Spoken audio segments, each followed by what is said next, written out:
Good morning, everyone. Good morning. Yes, I do welcome you to this webinar. It is exactly 10 a.m. and the webinar has started. The moderator, I'm Byamazima Joshua, a student of law at the Islamic University in Uganda. I welcome you all to this webinar. Firstly, I'll give out the ground rules for those that are watching us on our Facebook platform and our YouTube channel, and those that have joined us on the Zoom application. For those that are watching us on our Facebook pages and our Twitter handle and our YouTube channel, you will be given an opportunity to raise your questions, and those questions should be typed in our comment boxes, and we shall be reading them to our panelists. And to those attendees that are with us here, you will have that opportunity of raising your hand during the question and answer session so that you can be allowed to ask any of the panelists your question. To the panelists, you are going to have 4 minutes each to draw perspective to the theme question, to which I do believe was shared to everyone. And to also the panelists, you will have 2 minutes to respond to every question that will be raised by either moderator to you. You are supposed to possibly respond to it in 2 minutes so that we do not get caught up with time. Good morning once again. The topic of discussion is an impact series on how young people can or have leveraged the lockdown time to develop. Firstly, I will conceptualize the theme briefly. As the world grapples with the unprecedented challenges posed by the COVID-19 pandemic, the young people are demonstrating their continued leadership in their communities and countries. According to a new UN plan to address COVID-19, young people are some of the most affected by the pandemic's socio-economic impacts. Nevertheless, the youth are among the most active global responses. Not only are they on the front line as health workers, but they are also advancing health and safety in their roles as researchers, activists, innovators, and communicators. As such, decision makers must commit to ensuring youth voices are part of the solutions for a healthier, safer, and gender equal world. Again, I am extremely honored and exceedingly humbled to host the panelists. The first panelist is Honorable Ruth Namayanja. She is a Ugandan lawyer and a politician. She's the founder and director of the Rose Namayanja Foundation. She is the current national treasurer of the Uganda's ruling party. She's a founder member of the Uganda Young Democrat in 1990. She served as the Minister of Information and National Guidance in 2013. She was also appointed as Minister of State of the Luwero Triangle in May 2011 and 2013. She was elected as a Member of Parliament for the Youth Central Region. She served as an elected Member of Parliament of the Nakaseke District Women Representative, where she actively retired in politics. Most importantly, she is now the serving patron of the organizers of this webinar, the Students Against COVID. The second panelist is Advocate Joyce Nalunga. She's a Ugandan lawyer and a practicing advocate with a professional experience spanning over 18 years of practice. She's currently the Chief Executive Officer of the Uganda Law Society. She holds 2 master's degrees, and she is now a candidate of a PhD specializing in gender-based violence. She is a certified mediator. She is a motivational speaker that has indeed impacted many lives. She's a former associate lecturer at the Law Development Center, and she's a founder and former managing partner of the Nalunga, Byamazima, and Company Advocates. Most proudly, she is a mother of 9. Her experience as a mother should lead this discussion. The third panelist is Advocate Emmanuel Luwagga, a young lawyer and brilliant. He is an advocate and a great debater. The fourth panelist is Mr. Umar Muhumuza, a debater and the current long-serving guild president of Mbarara University of Science and Technology. The last panelist is Mr. Blair Ntambi, a debater, a public speaker, a candidate of the bachelor's degree in laws, and he is the emeritus president, National Rule of Law Youth Council. Again, to all that are listening in, I am exceedingly honored and humbled to host this webinar. The first question will be directed to Madam CEO, Madam Joyce Nalunga. Madam Joyce Nalunga, we would require of you to draw perspective to the theme question, which is an impact series on how young people can or have leveraged the lockdown time to develop. Madam Joyce Nalunga. Thank you very much, Joshua, and the organizers of this insightful webinar. And I want to thank all the participants that are listening to us. Allow me to clearly say that much as we have the COVID-19 pandemic with us, it does not define us as the young generation. It is simply an epidemic that each of us on an individual basis have to embrace. We have to remain so resilient as the young generation, and we have to appreciate and know that amidst the COVID-19 epidemic, that there are quite a number of opportunities that are available to us. So I believe without any shadow of doubt that this pandemic we can leverage on the lockdown and develop ourselves as young lawyers or as young members of a society or young persons. So we have, in whatever way it's possible, to look at the COVID-19 pandemic as simply an opportunity pandemic, but not a challenge that is going to shrink with us. Thank you very much. Yes. Thank you, Madam Joyce Nalunga. Mr. Blair and Ntambi, I would want to hear from you. What are your thoughts and how do you think the young generation, the young people have leveraged the lockdown to develop? Thank you, Mr. Joshua Byamazima, our host for this morning. Good morning to all the panelists and everyone who is listening in from wherever you are. My name, as introduced, is Ntambi Michael Blair.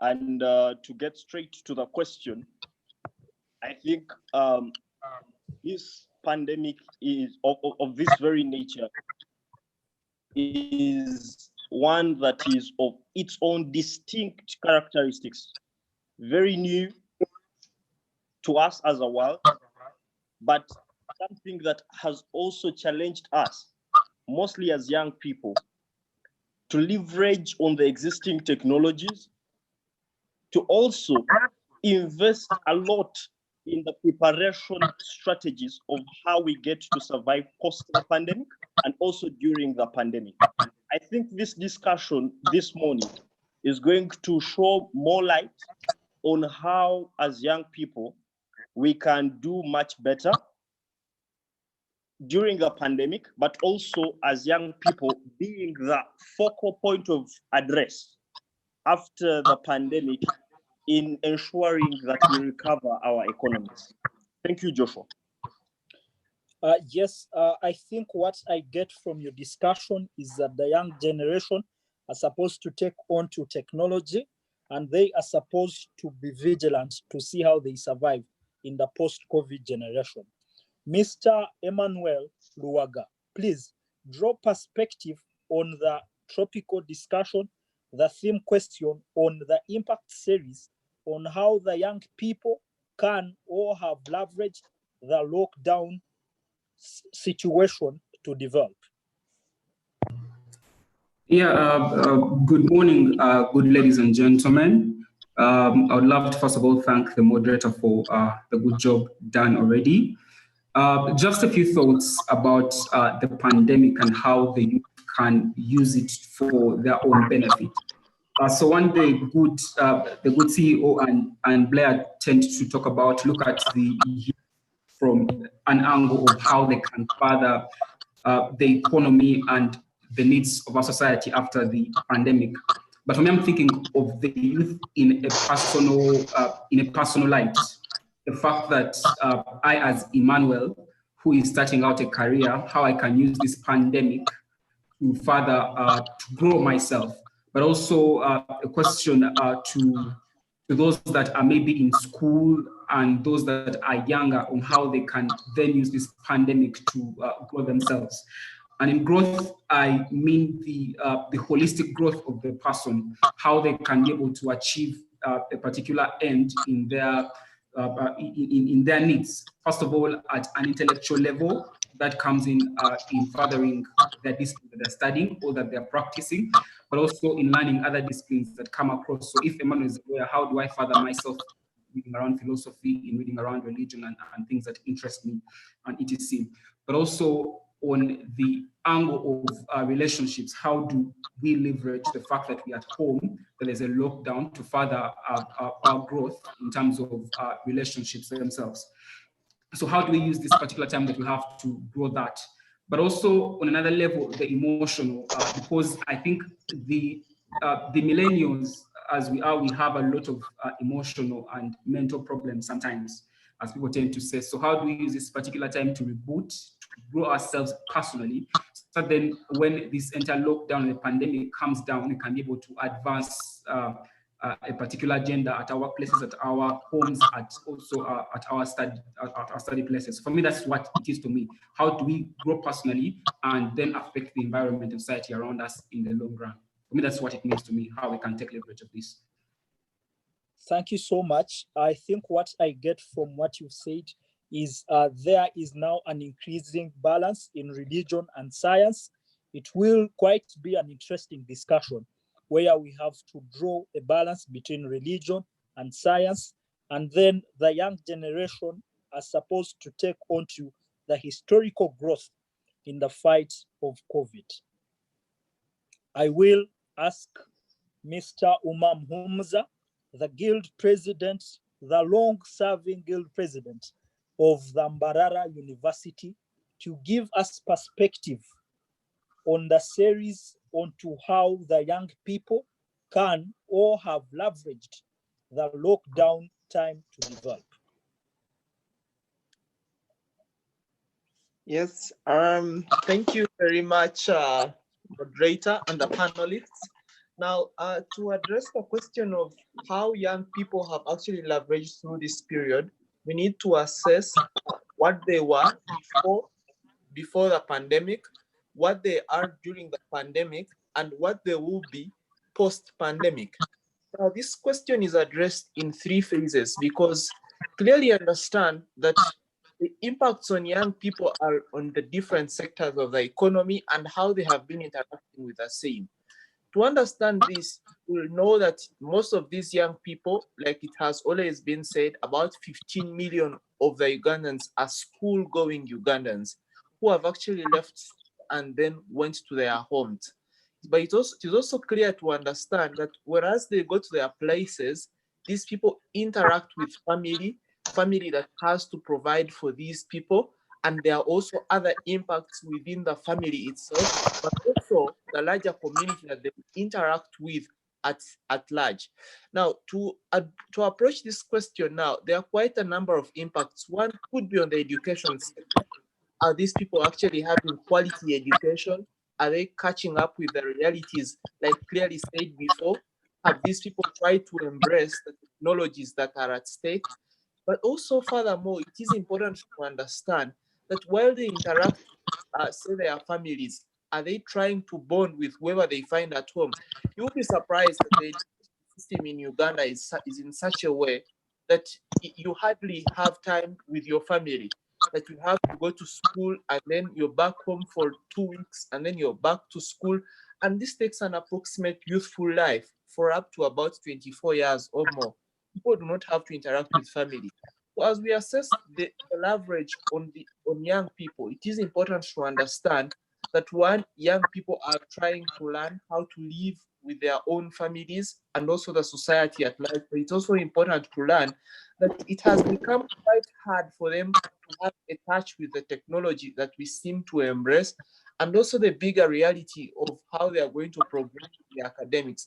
A number of questions keep rising up in young people's minds.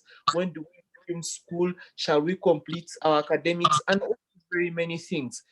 But also, there's a greater impact on the economics of our country. And it is important to assess how young people are actually moving on with the economic turbulent times that we have during a time like a pandemic. It is key to note that most of these young people are people that do not work. And because they do not work, they do not have money on themselves. But even for those who work, they don't earn so much for themselves. So it is hard, it is quite hard for them to survive through times like this. So it puts a good question in our minds on what our saving culture should be like, what they're supposed to earn at a particular age. How can we modify our education system that it now does not have to be that has to be a more productive one, and young people can actually find work for themselves even while they're at home, and they do not have to rely on only their formal education they seem to get from school. I think this is what I get from the bigger subject of our discussion. Thank you very much. Yes, thank you, Mr. Muhumuza Umar. I think what I pick from your discussion is the 3 phases that this question is supposed to be broken into. One is the economic factor, and then the education, and then the social well-being of the people that are staying at home right now. So I will also ask Honorable Ruth Namayanja to also give us perspective of how the young people have leveraged the lockdown. We do understand she is the founder of the Ruth Namayanja Foundation, and she does take care of a number of girls and youth that side. We would want to know from you, Honorable, how have the young generation that side used this lockdown time to develop? Honorable.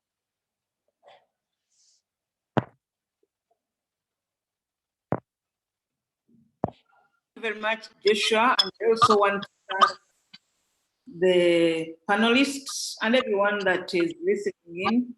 Once again, I want to thank you and the entire team coming up with this Students Against COVID initiative, a way of leveraging on the COVID-19 pandemic.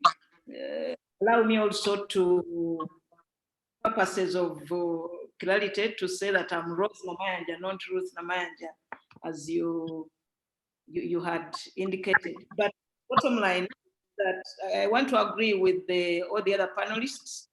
These are unprecedented times. COVID has brought challenges that many of which we have not before, but it is showing us, first and foremost, that anything can happen in the world. Nobody knew, even a week before lockdown, even in the United States, in Spain, in Italy, or anything, nobody knew that in a week's time, the entire world was going to come to a standstill. But it has come, and I want to agree with Joyce when she said, let's look at this positively. There is this saying that for every dark cloud, there must be a silver lining. The problem is that in most cases, as people, as individuals, we concentrate so much on the dark cloud. Certainly there's that dark cloud in terms of deprivation of what we are supposed to do, and even failing to meet basic needs and that kind of stuff. But the silver lining is what we are looking at right now. How do young people leverage on this? First and foremost is of personal growth. Personal growth, previously we've not had this time, whether young people or us who are working everywhere, you wake up in the morning, you want to do this, finish this, there is a to-do list, and just running the day as it comes. And we have not had time to sit back and reflect and even retooling. So with the issues of personal growth, when the young people have had this time, first and foremost, how do we relate with others? This time that you are at home with the parents and everything, it's time to bond with the people that we stay with, the people that and to learn from them.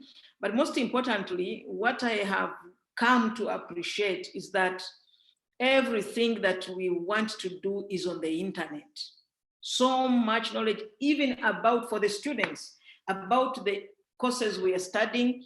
But most importantly, this is a time when young people can read so much about other things, can get tooling or retooling in other things, like to do a lot of reading, to begin learning how to write, issues of personal development.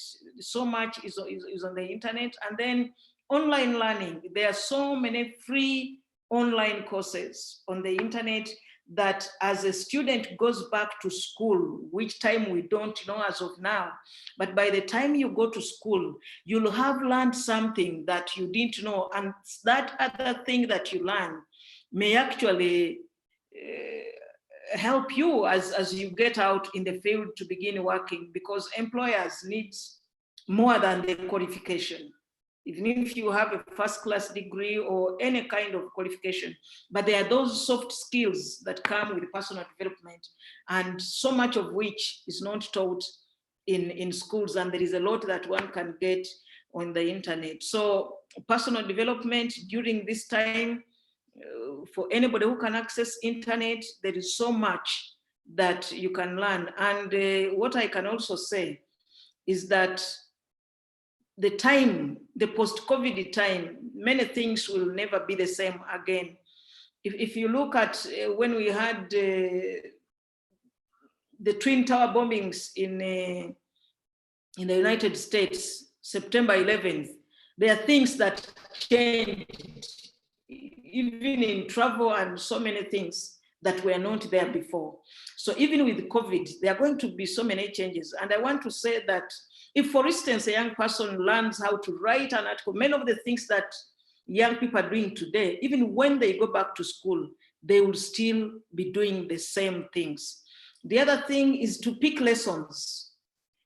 Somebody talked about the financial dynamics at home. This is a time when you pick lessons and things like personal financial management and so many other things. So I believe that young people can leverage on this by going online. There is a lot that can be learned, but also innovation, thinking beyond the box and trying to see how much one can do, and also reflecting, sitting down and reflecting on your life. For a student who has been, running from primary to secondary to now university, finishing this coursework and that kind of assignment here and there, this time around, you have the time to sit back and say, what else? What exactly do I want to do? What else can I do other than this course and that kind of stuff? Or what I would call also self-discovery. So there is so much that we can do, but also there are many things we can take on.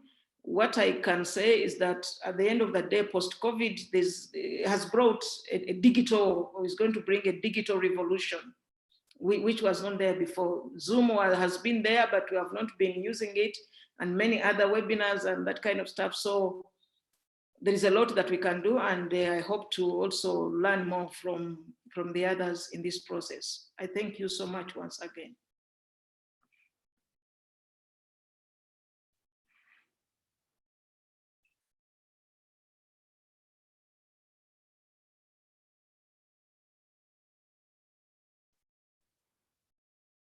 Hello. Yeah, thank you, Honorable. I presume the host is away, but I think he will be back shortly. Yes, I think he's having a bit of a network problem at the moment, but he will be joining us back shortly. But as we carry on in the meantime, waiting for you to be back, following up on the same suit of discussing the issue at hand, this question will be directed to Blair. What best do you think that students, more specifically those who are in university or high school or secondary schools, can also leverage? What constructive things can they do within such periods to, one, increase on their skills or workability within society, and rather just, instead of just remaining redundant? Thank you very much, Collins.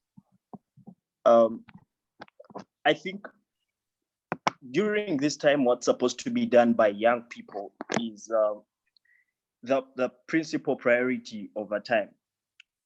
One, making sure that there is survival. Survival dictates particular things to be necessitated. One of them is priorities.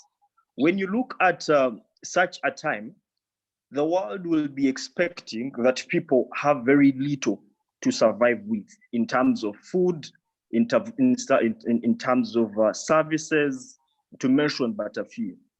But what this world has also given us as an opportunity is the fact that we are already somehow adapted to survival mode. For example, today we have very many young people who, regardless of the challenges we are having, the pandemic, still can have the means to access internet. And these are mostly university students. And taking me back to the question of priorities is, when you have internet, how do you choose to use it as a young person at university level? In some world, people might choose to use that time to join platforms like TikTok and dance. Other people might choose to use maybe still TikTok, but for something very productive. There is a list that has been moving around of how many young people have leveraged the lockdown to do tremendous things in the world. And one of the things that cuts across from all those young people who are doing great currently is digital advocacy. Why? Because what is happening now is a non-pharmaceutical intervention, social distancing, which incidentally locks us away from our normal life. We can't interact with people physically now. So how do we make sure we can interact with people virtually, but productively? And that is where digital advocacy comes in as a great necessity. And I wish young people more advocacy, firstly, to make sure they can communicate and send out as much information about the pandemic, or even preventive means, or how to even deal or communicate in case someone has the symptoms or signs. When we have such conversations, we have young people being very productive. Now, why is the conversation predominantly about young people, mostly university students? Through the entire education journey, it is believed, but also reported, that if someone is at university level, they stand at a higher chance of being more informed about the evolving world than anyone who has just been in society, not doing so much. So we are a great resource while at university. And if we can only benefit our societies during times such as these, we shall be helping ourselves leave this lockdown faster. The African Union Youth Envoy has collaborated with the East African Community Youth Ambassadors Platform, has collaborated with the CDC to ensure that they do particular online surveys. And these surveys are available for young people to take on, but also for young people to contribute more information in terms of helping the world know what is happening in their local communities. So I believe as young people, and in line with what the Honorable was talking about, using the internet is one of the greatest tools that is going to help us contribute to our societies. And that is something that is going to bring us back to the bigger conversation of survival, something that is quite very important right now. So university students at that time, while we need to ensure that we all survive, we have to prioritize how we use our internet so that we can save the world and help us get out of the lockdown as fast as we can. Thank you very much, Colin. Back to you. Yes, thank you, Mr. Blair. Sorry, but you're talking about internet. Are you taking concern of the internet fees, and how much does it cost for an internet bundle? Is it quite viable for every student wherever they are to access? Because we all do understand that I think recently UCU wanted to do online examinations, but the big argument was on data bundle and internet bandwidth. Is it really feasible for everyone to access the internet? And if yes, do we have the infrastructure? Thank you so much, Joshua. You raise a good question on accessibility to internet. I really don't want to sound insensitive, but I need to be very factual. Before the lockdown, the issue of accessibility to internet was not any different from now, and mostly for young people. Many of them are unemployed. Many of them are in schools and survive off pocket money. Literally, they survive off their parents. Now, when you look at those numbers of those that were accessing the internet before the lockdown, it is true that a good number of them can still access internet now, either through platforms like data sharing, or even trying to prioritize when they can be online or even be offline at particular times, so that they can balance how they can keep up with the technological world. The conversation on people who did not have access to internet before the lockdown is a conversation we cannot have during such a time as young people ourselves. I think there is a number of people that did not have internet before the lockdown, and that is deplorable. It is a deplorable situation. And if there is infrastructure that can be helpful to help them also get part of the happening or events, that would be very much appreciated. But unfortunately, because of the nature of our country, that we live in progressive realization kind of situation, that not everyone has what it takes to survive now, but we are trying as much as we can. That is why, for example, the government partnered with New Vision to ensure that they can put some study material for the candidate classes at the different school levels, so that can be dispersed to the different areas, so that at least the world can keep up with education. Now, when you look at universities like Uganda Christian University, I think the conversation can be best held by the university itself through its university platforms with the students. And if they can come to a consensus, whether pro-online studying, I think that is a conversation they can sustain as management, as administration, more so that structures like the guild presidency or even lower DRCs are established to ensure that such communication thrives in an environment such as a university. So I think, Joshua, to summarize my answer to you, accessibility during this time does exist. The numbers might not be as high as they were before the pandemic, but we should leverage on the existing number of people who can access the internet to help the bigger majority. Thank you. Yes, thank you so much, Mr. Blair. What I take from your submission is that you have noted it is now time for survival for the fittest. But in the recent concluded webinar that was hosted by the private sector, they noted out that now it has turned out to be survival for the quickest. And Mr. Luwagga Emmanuel, given that now it is survival for those ones that can adjust the quickest, everyone is being forced into entrepreneurship. How relevant are the other courses? A student that is listening right now would really want to hear from you as an advocate and as a lawyer. Is this really the time to readjust a career plan? As a lawyer, give us your perspective. Yeah, Joshua, thank you very much for such a wonderful question. And I think for a while, we've had a song about being job creators vis-a-vis being job seekers. I think the state has always been pushing an agenda of moving people away from professions towards becoming more of entrepreneurs or becoming job creators. And I think now more than ever, their narrative is being validated and vindicated.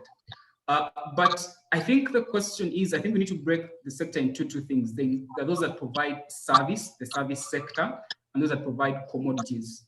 Now, the COVID situation has affected both sectors equally. The fact is that those that have their own jobs, that are their own jobs that sell commodities, have also been affected. For example, many markets are closed, shops are closed. People that have a lot of commodities that they sell out are all closed. but also equally those that offer services, for example, those that offer maybe internet services that work on routers, those that offer services in terms of engineering in some places are also equally affected. Even lawyers themselves are affected. For example, we can't go to court because courts are locked apart from if you have a matter of urgency. So each of the two sides of the coin are equally affected. I cannot make an argument and say that we should need to have a change in career course, that they need to either elect to pursue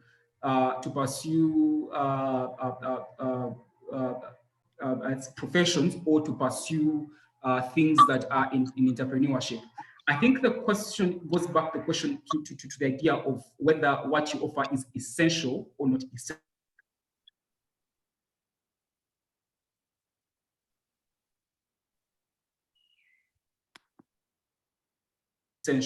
Essential in what you offer. If you're a lawyer, is it essential? Have you added a particular value to it? Have you tried to look at what people need right now? For example, lawyers that have been doing litigation alone are being affected. And yet, if you are to look at lawyers that do things like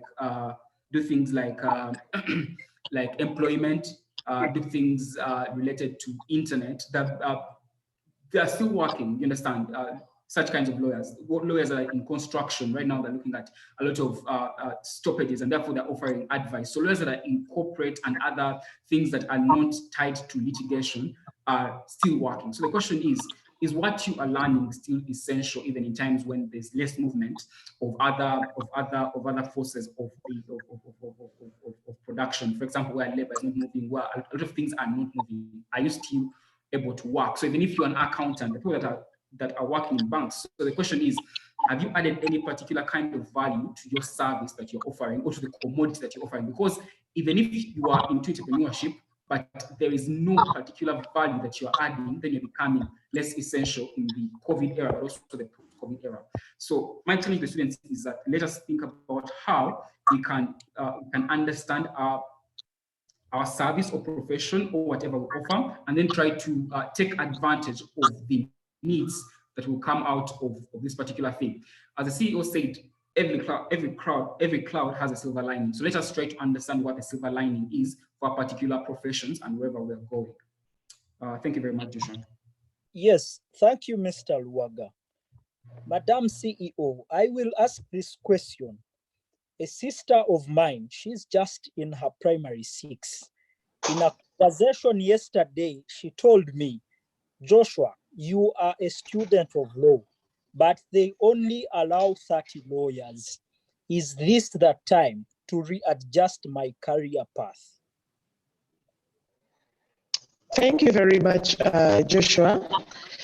I think right from the onset, like I earlier on stated, that the young people must survive and thrive the lockdown, and they have to change their perception towards life as well as their mindset.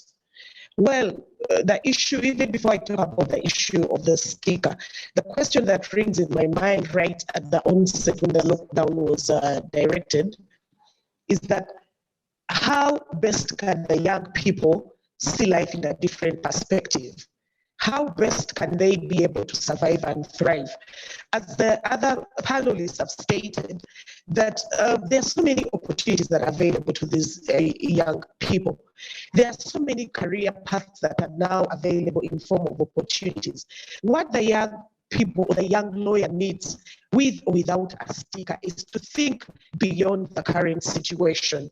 You don't need to be redundant. You don't need to fear whether you have a sticker or not.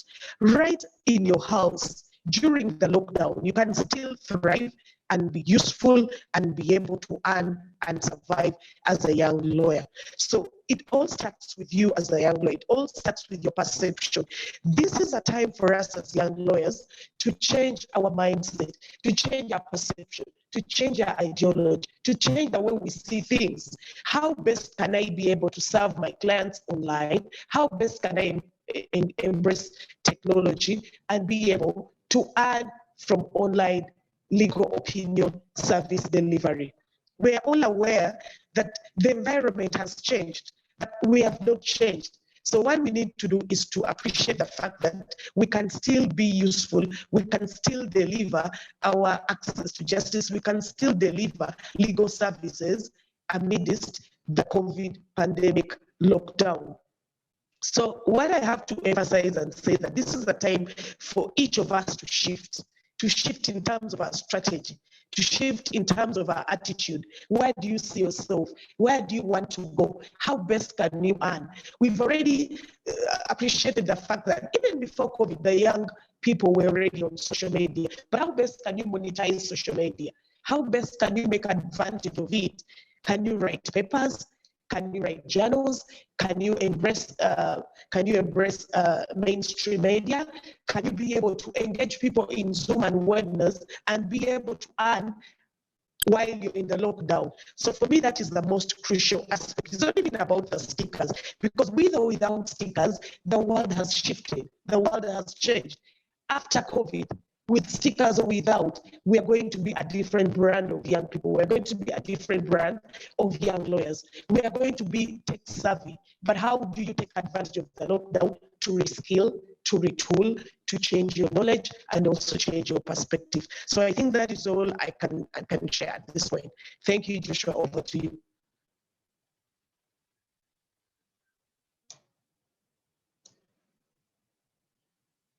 Yes, Joshua? I think we've lost Joshua. Yes, sorry, I'm saying that the only person that is enjoying this conversation of who is essential and who is not essential is a student of medicine and science at the Mbarara University, the University of Science and Technology, Mr. Muhumuza Umar, the Guild President. Sir, in your professional view as a medicine student, kindly tell us, drawing from the background of the late night updates by the Ministry of Health, today the cases of COVID in Uganda stand at 98. How bad can this go in your professional view? Yes, thank you very much, Joshua. You asked a question on how bad can it be, medicine and surgery at Bara, my final year.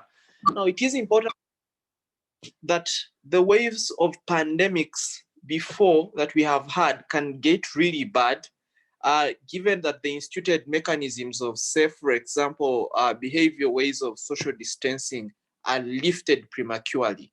And it is important to note that just like the 1958 Spanish flu, it had a second wave after people thought it was a normal flu, and it took more lives in its second wave. A similar thing could happen for the COVID-19. It normally happens at a time when people think the virus is normal and they can always get to their normal lives. But unfortunately, it takes only one case to have 100 people infected. This is how bad pandemics can be, especially for pandemics that neither have a vaccine or take long to be cured in a hospital setting.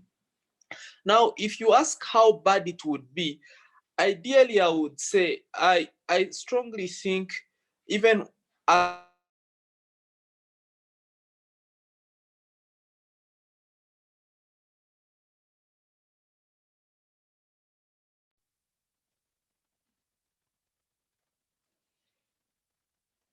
We seem to be losing you, Mr. Muhumuza.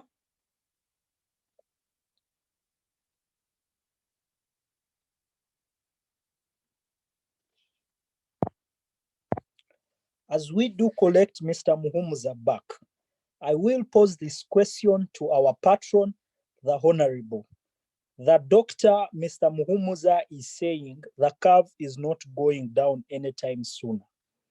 We as the young generation, we do understand with all the surveys that were done that the young generation are the most immune to the COVID-19. As our senior and patron, Honorable, why can't the government to which you served honorably let the young generation move out freely?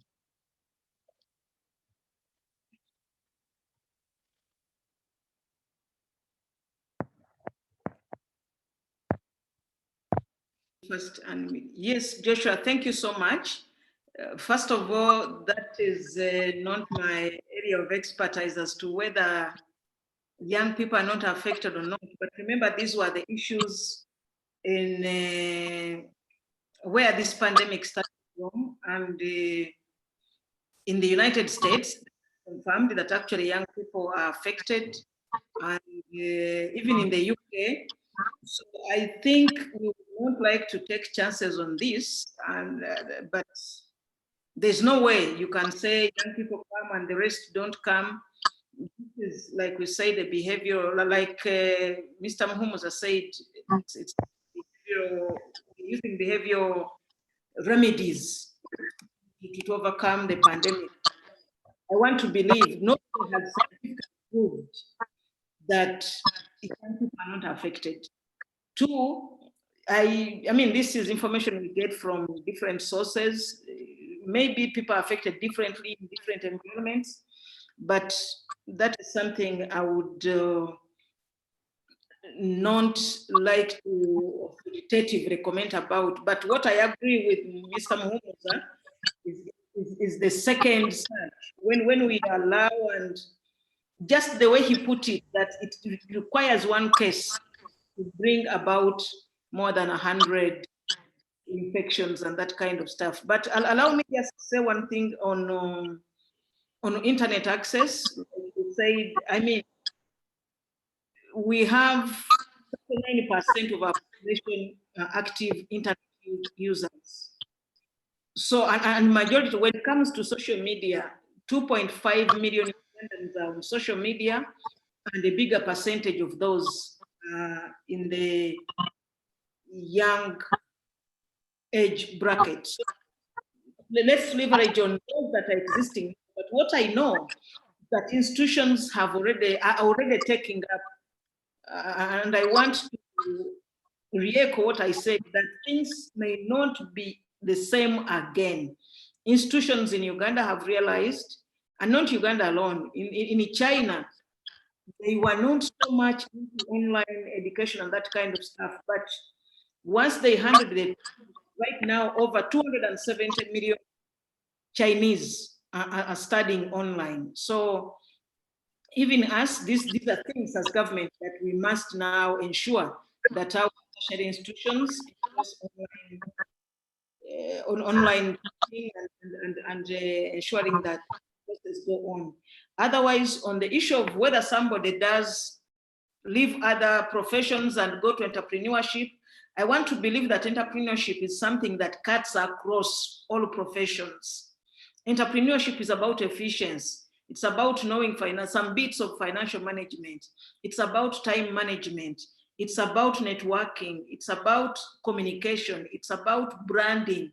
Now, whether you are a lawyer, a vet doctor, an agriculture officer, an engineer, you need all those components in your business. So that means that a lawyer going forward, or even during this particular time, a young lawyer should begin offering services. If I want to have a website, somebody can, I just need to send you my information and whatever I need and my branding, and you give me a website, you give me a logo if you're into design, graphics design and that kind of stuff. And maybe the other, just a little bit of what can be done right now, even before COVID.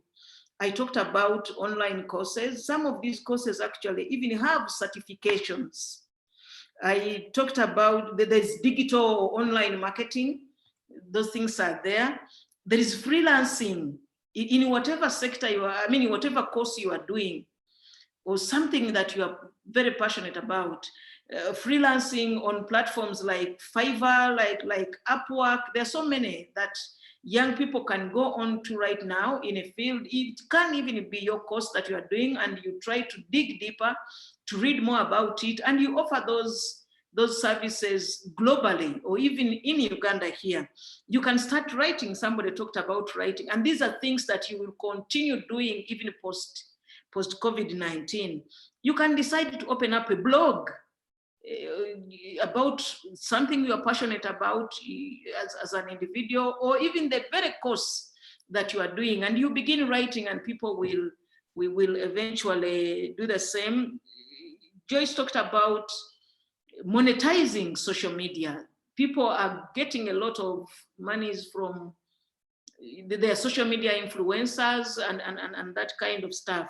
Then the other thing, if you are a graphics designer, somebody needs a logo right now. I mean, these are things you can do online. And going forward, you have seen that when the pandemic came and they're like, we are into a lockdown, globally, the company, Amazon, its sales has boosted because it's about deliveries. In Uganda here, everybody now is calling border, is it safe border to bring items, but even in your locality there, going forward, these are things that one can do, I mean, post-COVID, and you say, I will deliver your groceries to people around there. So I think I agree with the other panelists that we just have to change our mindset, to begin looking at things differently from the way we have been doing that. Over to you, Joshua.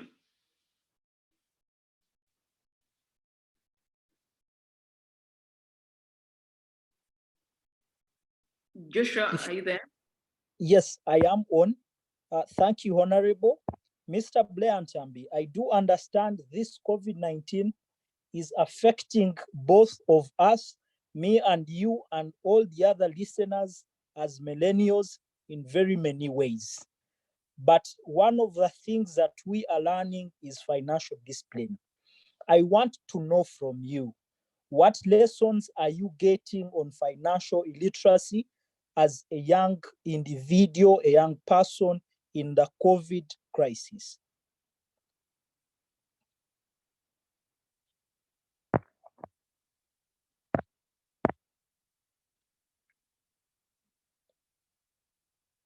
Mr. Blair?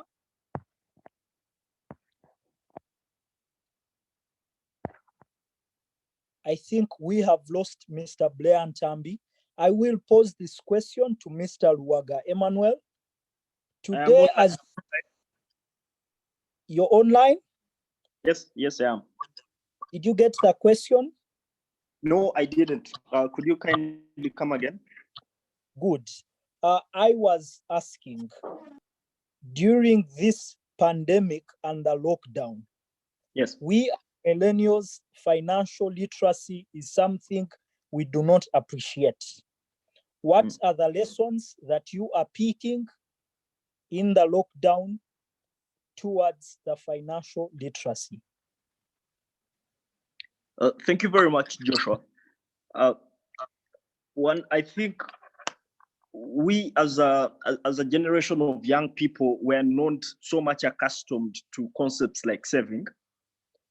And this is because we believed that there will always be a lot for us to pick from, mostly, you know, being parasitic to our guardians or our parents. But the lockdown has taught us that this can be otherwise. Now, by the time we get out of this lockdown, I think we shall have appreciated that any human being needs to have a reserve source of survival besides, you know, getting your day-to-day pay. And what is rather the opportunity for young people now is the fact that for us, a majority of us were not employed before the lockdown. And that means that we are getting into employment with a better mindset, mostly information that whereas we are working, we have to know that there are uncertainties that can exist. So there is a big question of how are young people going to survive, you know, when they don't have knowledge on information about saving or even basic financial literacy. And I think when you listen to the Honorable very well, she gives you a categorization of how you can self-equip yourself during this lockdown when the universities or even schools are closed. online courses, you know, reading as many blogs on financial literacy as you can. When you look at the World Health Organization, every day there is new content on how young people can thrive during the lockdown and after the lockdown.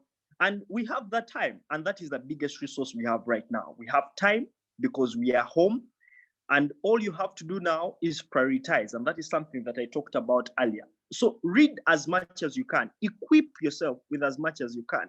And this is the time you have to consult anyone you can when they don't have a lot on their plate. And that is something that can help you equip yourself. Technologies do exist for e-learning. You see, even Harvard University has particular courses for those that want the, you know, the Ivy League kind of access to information. It has various links which are free of charge. And if people want, they can always take them on. The information is existent. There's a big pool, and that is something that can help young people access a lot of that information. So Joshua, I think that is what you needed from me. Comment section to all our panelists. We are having people on our Facebook and on our Twitter handle, and they are also following up on our YouTube channel. In our chat, we have questions that are being raised. Mr. Okello Jimmy is asking, with the reality of job losses, where shall we have the jobs? And shall we still have the jobs after the pandemic? Mr. Luwagga Emmanuel, I want to ask you, today about 30 million people in the United States are filing for unemployment reliefs. Companies are closing, people are saving money in their homes, and workers are being dismissed. Today, when you walk around Kampala, you find all the arcades closed with signs that we are closed, we shall open soon. What guarantees do we have as the young generation? There was a tweet that was making rounds that the easiest way of being chased from your workplace is if they shift and never inform you. Mr. Luwagga Emmanuel, after the COVID-19, what job securities does the young generation have? And if they are to find any jobs, and if there are no jobs whatsoever, what is supposed to be done? Yes, so your question is a trap for me to offer some kind of guarantee that we will have jobs at the end of this pandemic, and I cannot offer such a guarantee to any person, not even to myself sometimes. So the reality is I've been working for a few months because I just started out also in my profession. So what guarantee does any particular person have that jobs will be there after in the post-COVID era? I think there's no such guarantee, especially when it comes to the fact that business owners are also struggling. That's the truth, that they cannot foot the expenditures because income is very low. The fact that, for example, if you're working in town and you are renting a particular building, whereas the president is saying that you should not be paying rent, some landlords are asking for rent, or they'll ask for the lump sum, the entire sum when business starts running. That's if it does start running anytime soon. So it means that no person has guarantee of a job or job security. For example, persons that work in places like bars, those people that are into the gig economy, artists themselves, no one has a particular guarantee on whether that job will be there during or even post the COVID era. But I think the way forward is for us to be more novel, is to invent ways in which we can be able to acquire money or acquire sums in any way possible. For example, I'll give you in the gig economy. So artists get money either through selling their music online, and in Africa or in the third world nations, we do not have people that buy a lot of music. We tend to download our music off wrong sites. So they make less money from that place. So they make most of their money through going to shows and acquiring people coming over, and then that's how they make money, basically. But you realize that most of them have started moving to the idea of having online shows. So for example, Cameron had one for his birthday where he first was free, but realized that the gig economy is moving to a place where they can be able to sell their merchandise without in the current framework. You understand? So, for example, if you look at Mugabe, Kenneth Mugabe, and I think Feza, they had a show, but for their show, you are supposed to pay for it to be able to listen in or to engage with them. So, I think as young people, we need to be more innovative in a way in which we are going to build as we move forward. So the question is, what can you do well, and how can you make sure that it can be accessible to everyone during, first of all, during the lockdown, but also during the post-COVID era? So one, the idea of innovation. The second, also, even if you fail to innovate that particular thing that is new, the question is, how can you become so good in what you do that you become indispensable? So for example, if you're a young lawyer like myself, how do I make sure that my employer doesn't think of letting go of me if there's an alternative of letting people go? So the question is, wherever you are, how do you work on your trade that you become so good at it that instead of letting go of you, the employer has to go another person if it comes to that. So it's going to become very competitive, but the question is, one, become very novel, look out for new ways in which you can sell what you have, pictures, work on a passion. Secondly, find a way to make sure that you become better at what you're doing, that you become indispensable in the long run. Joshua, that's all from me.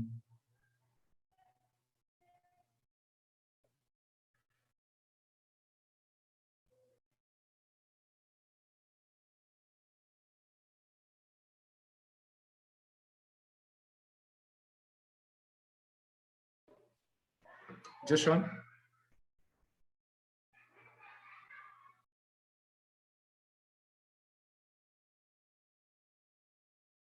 Measures to prevent the spread of COVID-19. It is to help in the mitigation and the protection of the public health.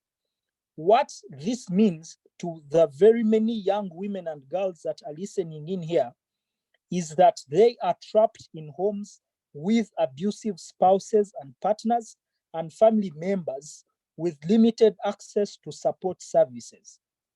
If any, this has resulted in a horrifying surge in gender-based violence. As a candidate of the PhD in gender-based violence, how likely can a young individual listening in right now that is being raised in a gender-based violence family be of help? Madam CEO.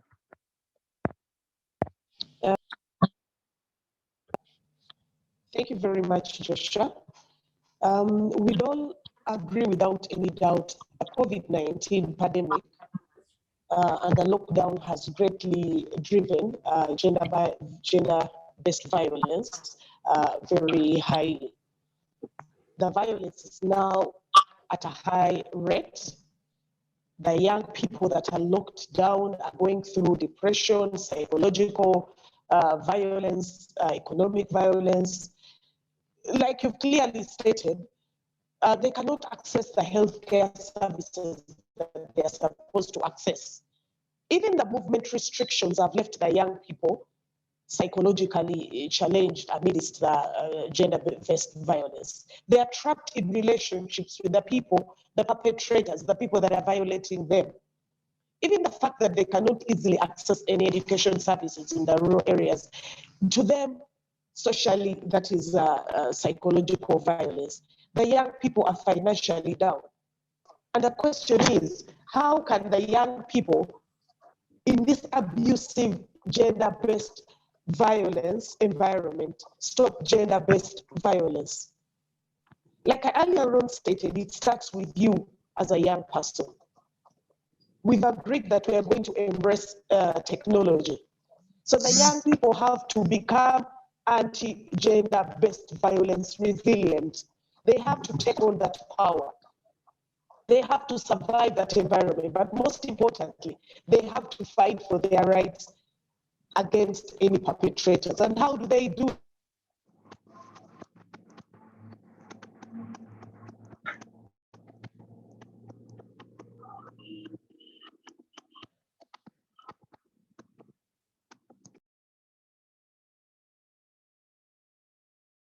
a video that was running of a young gentleman who was violating the grandmother. If the video wasn't shared, probably the grandmother would be dead. But when it was shared on social media, the authorities and the stakeholders embraced it. So the young people have to embrace that digital advocacy. They need to embrace digital awareness. Share your perspective on gender-based violence. Say no to it. Tweet it. Make sure that the voices out there against gender-based violence, they need to come out strongly and build strong networks. Can you tag all the different networks or stakeholders, authorities you know are fighting gender-based violence? Can you do a lot of media publicity? Like I earlier on stated, you need to embrace the art of writing. Can you take on blogging? Okay, instead of looking for Instagram followers, instead of looking for Facebook likes, instead of looking for Snapchat likes, can you take on writing blogs on how gender-based violence can be stopped in our communities? Because if you do not expose your expertise, your talent, your skills, then it will be hard for people out there to monetize your skills.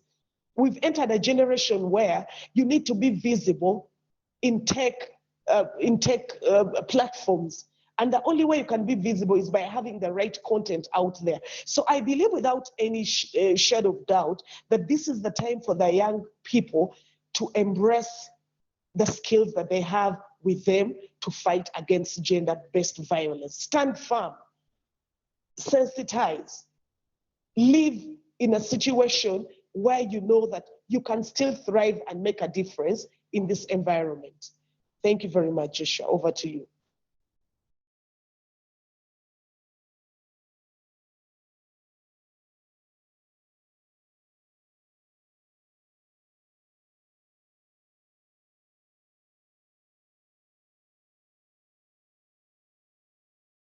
Saying that scientists must be paid more than the art students. Mr. Umar, would this be a balance to see that the art students do not receive the same salary scale as those in the medical field?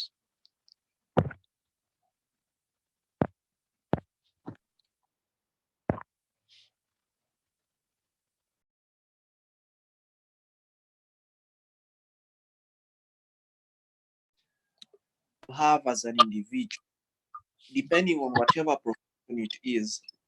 Now, the idea here is that you do not abandon the arts people because you have increased the pay of science students.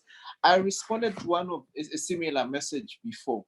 You see, the question of payment is about how much work are you doing and does it necessitate a pay rise? Now, I'll give you a very quite weird statistic. That the ratio of a doctor in Uganda, the doctor-patient ratio, is 1 to about 500,000 patients. Now, this is very absurd, that each doctor has to actually see 500,000 people. Now, this is problematic because now realize that these are people who actually get tired. These are people who on a monthly basis, I'll give a scale for the intern doctor who receives about 700,000 Ugandan shillings now. 700,000 Ugandan shillings and you're saving lives of over 500,000 people and more. Now, this is very absurd. Now, the question of pay rise is from necessity that these people have to continue working to save the population, but also it is from the background view that these people have been underpaid and the cost of utilities has increased. Now, imagine a doctor who receives 700,000 Ugandan shillings. They have to rent, they have to feed. Sometimes they also have a family and they have to take people to school now. It's actually not very, it's not coherent for them to receive such little sums of money. Now that's the question of whether or not we should increase the amount of money they pay them. So it comes from background information that there is a problem with society, that there are quite very few doctors who have to see very many patients, but also the cost of utilities has increased, but also over time, for the past 10 years, their salary scale has stagnated at that. They have not been increased even while public service has increased salaries for all other people. Now that is where the necessity comes in. This is why the president advocates for the same. But that does not necessitate that people who have done arts or people who are in social sciences and the rest should be abandoned, because the question of changing times affects everyone. I think it is now up to us as an economy or as a country to devise ways on how to prioritize what is best for us as states. And I think this is where that discussion comes in from. Thank you.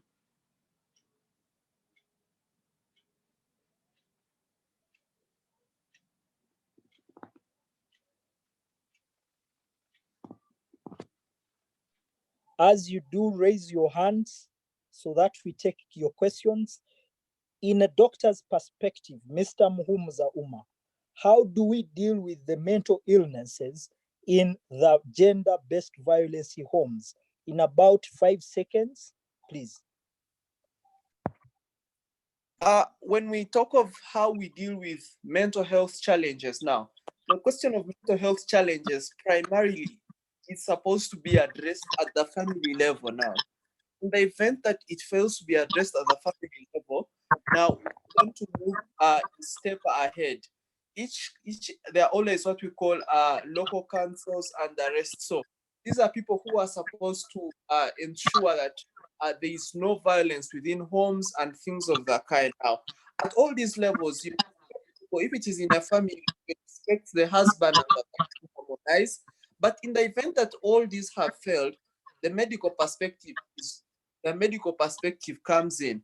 But we also have counselors who can do a lot of counseling, even on your phone. You just give them a call or things of that sort. But also, we have to tackle the underlying cause for the domestic violence. People do not just fight out of the blue. Maybe they are fighting because it is because of poverty. Even while you institute a counselor, it does not solve the underlying problem.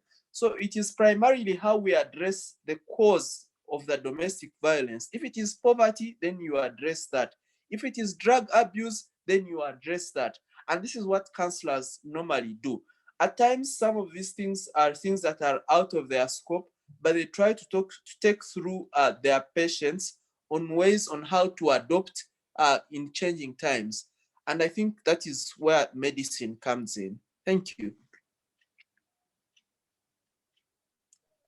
Please, if you want to ask any question, you can raise your hand and then we shall take your question. Honorable Rose Namayanja, I was sitting side to side with my mother and I told her on the webinar, we have the Honorable and she is the current treasurer of the ruling party. And she is asking, why exactly isn't the president mentioning extension of school fees? Extension of school fees, meaning? Payment of school fees. First of all, just allow me a little bit to buttress the point that Dr. Muhumuza was raising on, and I've seen the question here about preference for sciences. This is an approach that we took as government to increase. Of course, we talked about the patient-doctor ratio, but that does not actually talk about doctors alone. It cuts across, because when we were studying during our time, every student in senior 2 would want to leave senior 2 as fast as possible, both physics and chemistry in senior 3. That's why government made it a policy that sciences are compulsory to increase the number of science-related courses in our universities and other tertiary institutions of learning, because it is through such courses that we shall commercialize agriculture. We need technologies, irrigation technologies and other technologies that we need. We need to reduce the doctor-patient ratio. We need to have engineering if we are to engage into manufacturing. When you talk about veterinary doctors and the agriculture officers or extension workers, the ratio is also, the numbers are staggering.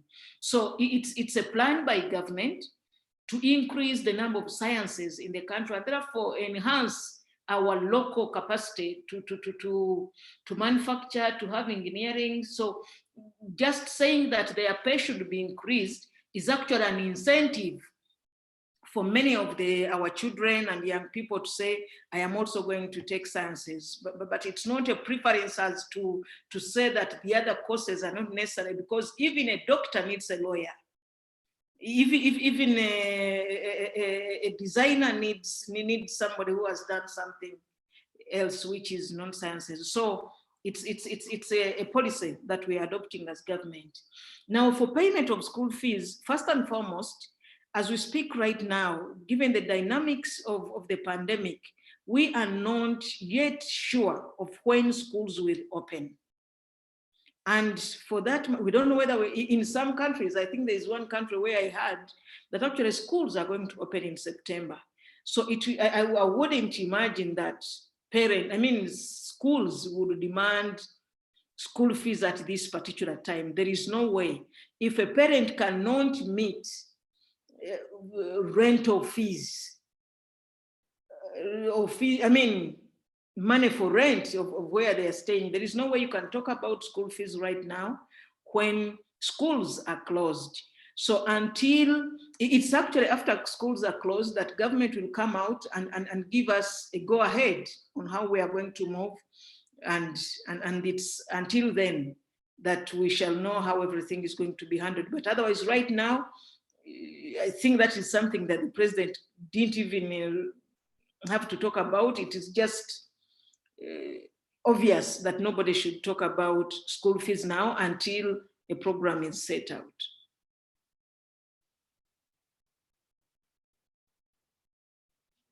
Over to you, Joshua.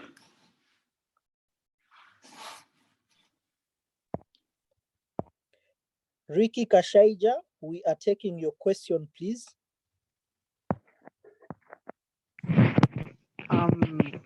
My question would be to Mr. Umar. He says, actually, my question goes to the idea of mental health in the cases of domestic abuse. I've seen there's a lady here where I stay. She has been through domestic abuse over and over again, but she keeps going back to the same person. And now that first we fear for her life, given that this period that the gentleman has no work, he has nothing to do in this time. So how do you deal with the mental abuse in that someone is already attached to their abuser in such a period?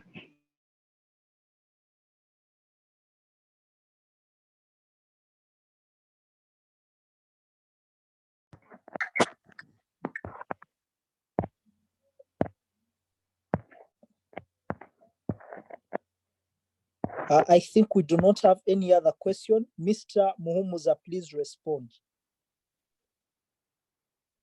Yes, thank you very much, moderator. I get a question of how do you cope up with an individual who is attached to someone who has abused them?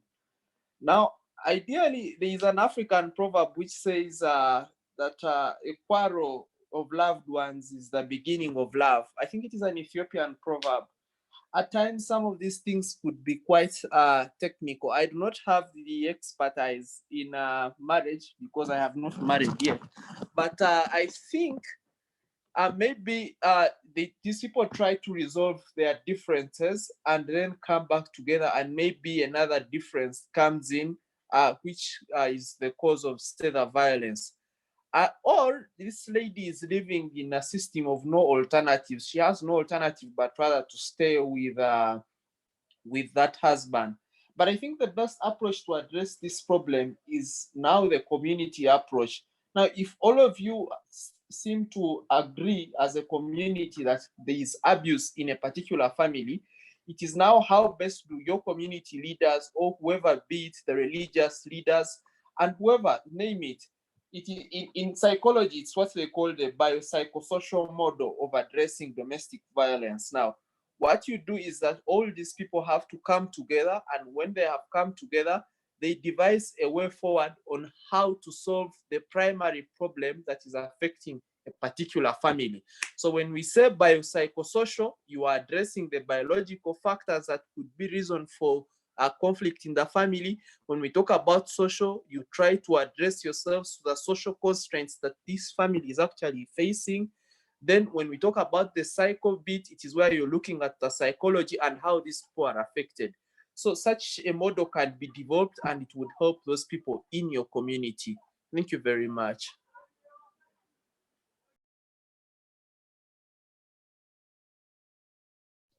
From the attendees, Mr. Emmanuel Luwagga, in your closing remarks, please draw a balance between the science students and the art students, and then give us your closing remarks in about 1 minute. Yeah, so I'll be very fast. So I come from a home where we are 3 children, 2 girls and 1 boy. Now, the 2 girls are older than me and they all did sciences. And I remember the time when I chose to do arts, and that is because that is what I felt like that's what I wanted, and that's what I was capable of doing at that particular time, and how I got a lot of opposition from my parents saying that only people in the village do arts and that arts are for lesser persons. And I think that is because of the narrative that has been pelted around by the state and by by very many people that tend to tell you that that science is the way to go. But I thought I'd read a tweet and then I'll go ahead and give my parting shots. But I'll agree with Umar and the good minister that one, people ought to be paid for what they for what they do, you understand? So your pay should be equivalent to the amount of input that you put in.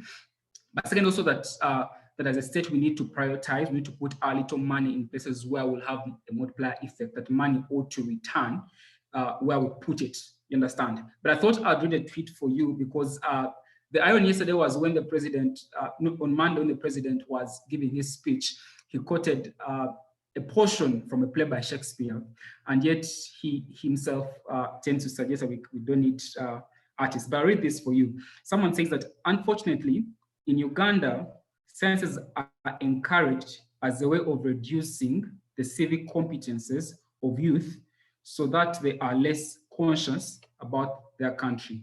It is my prayer that we're not doing this when we encourage sciences, that we're not taking away the competences of people to pursue a civic position on what they think is right and what is wrong by giving them another alternative. But this is my parting shot about this entire conversation. I think that as young people, we need to reflect on what we want to achieve and how we can achieve it. And we need to pursue that endeavor up to the end.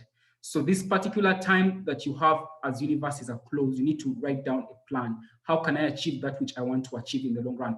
If I want to get this particular CGPA, how will I achieve it? If I want to become a lawyer, this particular kind of lawyer, how do I achieve it? Who am I supposed to rub shoulders with? I think that is very important for us to do.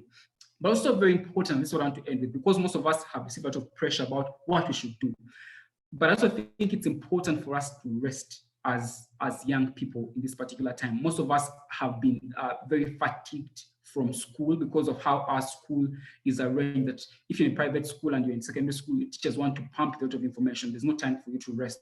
But I think this is a particular time for you to find time to rest. Rest as you read and learn more as possible.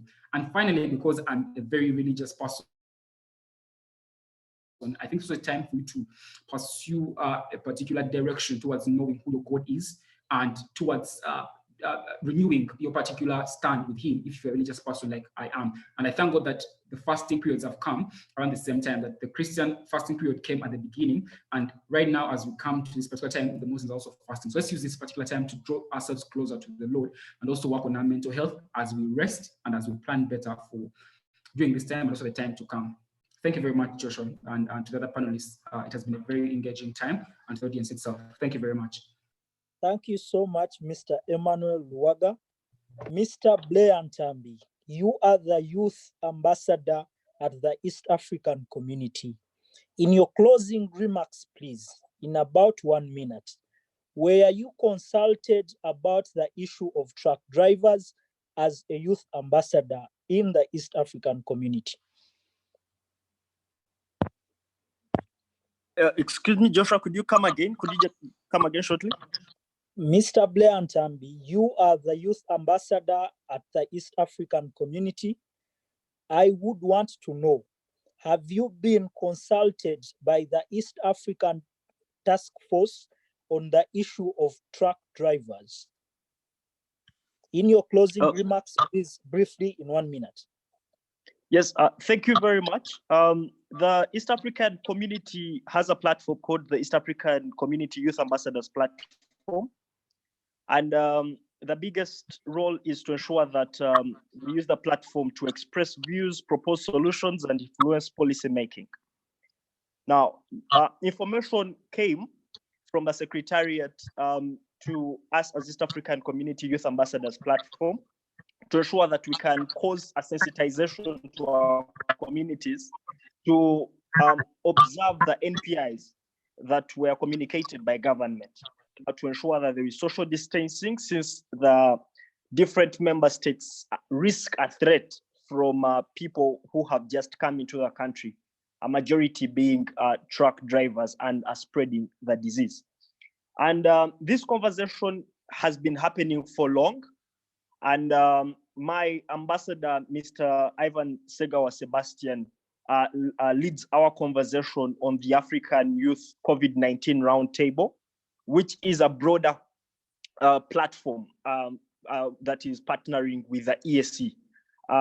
So we communicate with the CDC, which indeed flows information down to the member state, and through the Ministry of East African Community Affairs, the Ministry of Foreign Affairs, information gets to be rolled out. So most of the information that you're receiving on social distancing, on tracking, is largely because of our collaborations with particular people who are in the different places, most especially in Mutukula and Busia, which are, inroads to bring most truck drivers to Uganda. But not just to speak about Uganda, we still have a big problem that is, happening, for example, in Tanzania, where the country has not yet officially pronounced itself on a national lockdown. So that means that still, it is not just going to be the truck drivers. It means even the people who want to run for safety might want to sneak into Uganda. So everyone is still at risk, but this conversation is happening, and we're trying as much as we can to ensure that we can locate the people through the various in charges and try to mitigate this problem before it actually becomes a bigger challenge. Thank you.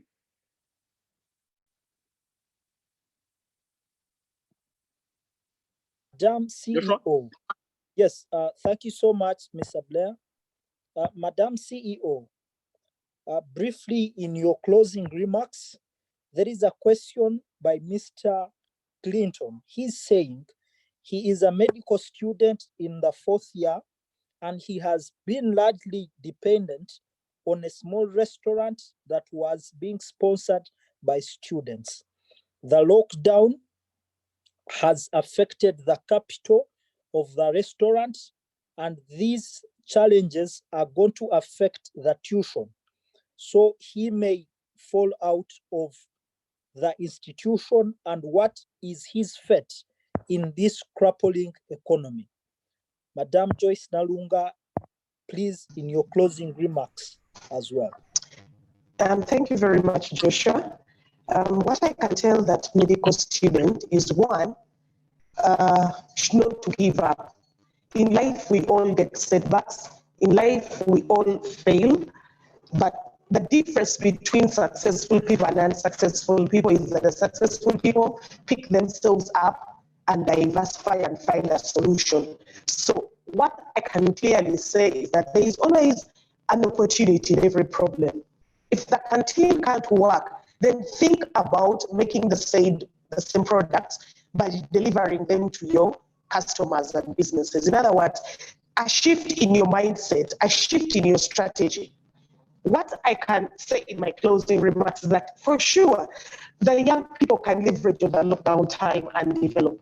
This is the time for the young people to shift mentally, psychologically, the perception has to look towards diversification. What can I do better and at the same time earn? This is not a time for us to relax. It's not a time for us to make excuses. It's not a time for us to complain. It's not a time for us to blame the government. This is a time for us on a personal level to think deeply within ourselves and see what else we can offer the world, and the world can attach value to it. The truth is that there are so many available opportunities now in the lockdown. There are so many new courses, so many Zoom training sessions, webinar acquaintance sessions. You need to embrace the new learning platforms. Luckily, most of them are free, so you can still gain knowledge online, but in a free way where you're not spending money. Allow me to share, even before I share, that I started writing during the lockdown. I've managed to open up my personal website. I'm doing so many articles. I'm writing so many blogs and papers. Why? I'm trying to leverage on the time that I have in the lockdown to give myself a brand visibility, but also monetize. And believe you me, every paper you write will one time attract monetary value. So I just want the last remarks to say that let the young people find the niche in the lockdown. What can I do? What can I develop? How can I be better? Self-realization, self-actualization, self-equipment. That's the way to go. Thank you so much, Joshua. Thank you, panelists. It has been very insightful, and I'm so honored to be part of this discussion today. Over to you, Joshua. Thank you so much, Madam CEO. Honorable, there is a question from our team leader, Madam Shubra Kasozi. She is asking, would it be really reasonable for the young student that is still undertaking their studies to still remain in touch with their classwork, given the uncertain fate onto when universities shall be opening again? And secondly, my young sister is asking as well, at just 25 years of age, you joined parliament. What is required of a millennial that would want to walk through your path? Honorable.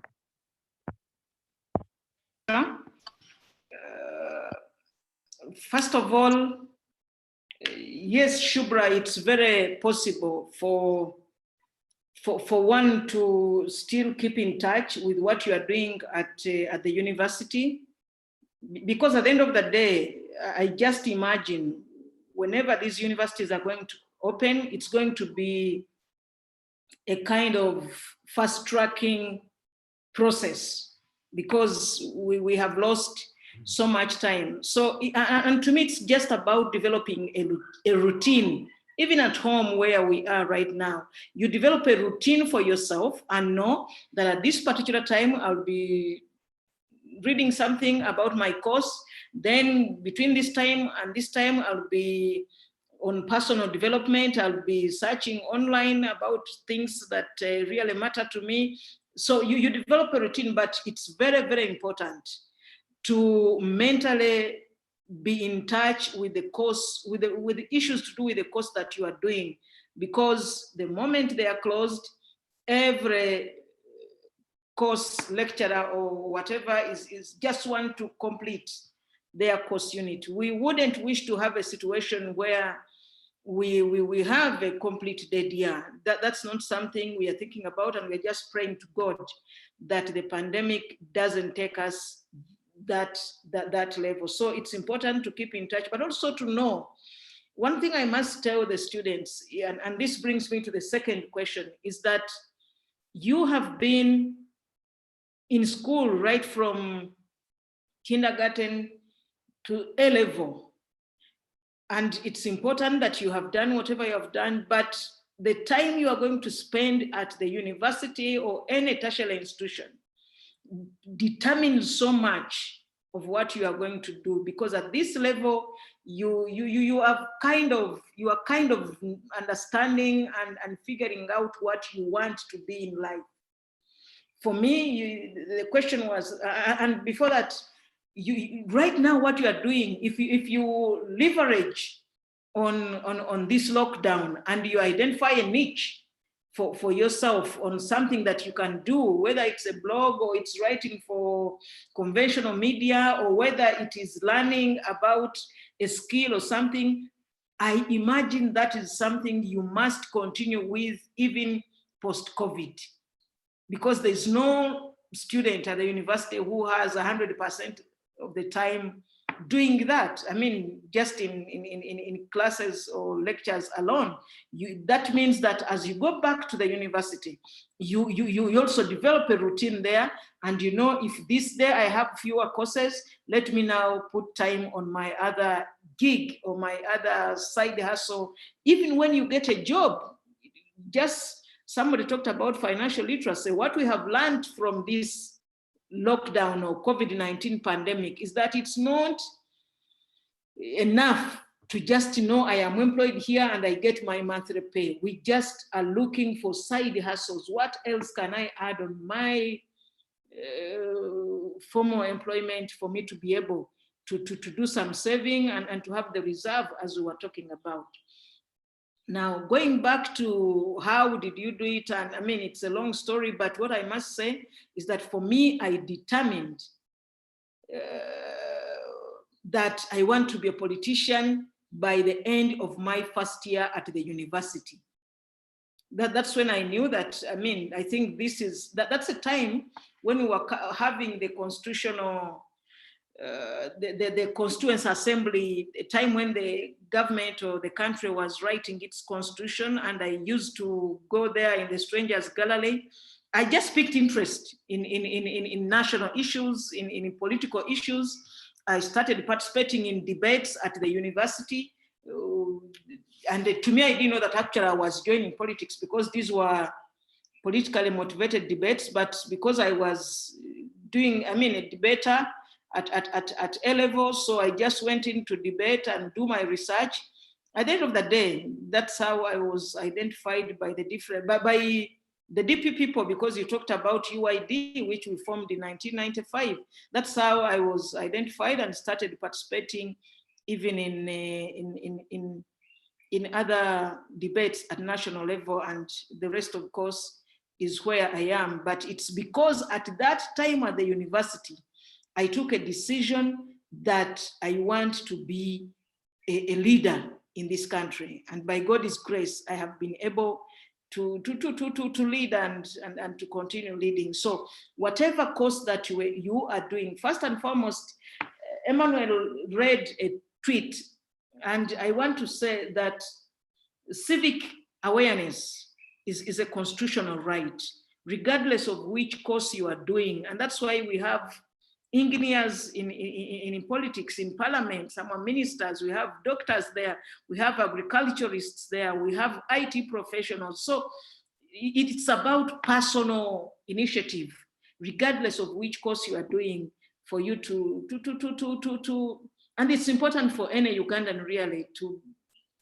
know what's going on and to have that civic awareness. But bottom line, what I want to tell the young people or the millennials, that what is important is not which course you are doing, but what you add on the course that you are doing.